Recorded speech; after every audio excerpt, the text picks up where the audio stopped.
နေ့စဉ်ဘဝတွေကတိတိလေးနဲ့ပဲချိန်ကုန်ပြီးလှုပ်ရှုပ်နေတတ်ကြပါတယ်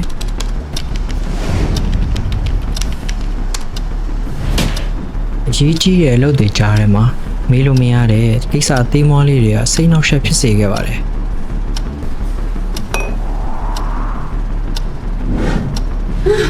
ဘယ်စမမိုးရတောင်နေနေပြီပဲ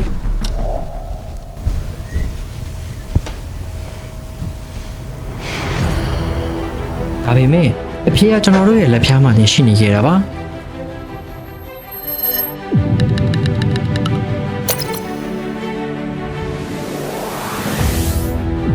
မဟာနာ app ကတင့်တော်အချိန်ကုန်တတာစေပါလိမ့်မယ်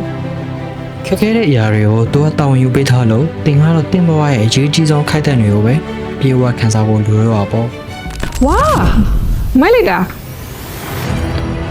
ကိုရိုင်းလဲ plan အချိန်ပြောင်းလုပ်လို့ရတယ် relocation လည်းဒီကနေတစ်ခါတင်လို့ရတယ်ပြီးတော့ Wi-Fi password လည်းကိုရိုင်းချိန်လို့ရတယ်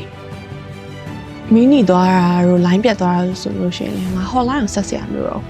user add နဲ့တစ်ခါရဲ့ AC ပဲကောင်းတာပေါ့ငါလည်းအချိန်ကုန်သက်တာငါပစားငါလှုပ်ရှားရှိ AC လို့ HANA application တင်ပေါ်အောင်ပုံမလွယ်ကူလာပါစေဖို့အခုပဲ download ရယူလိုက်ပါ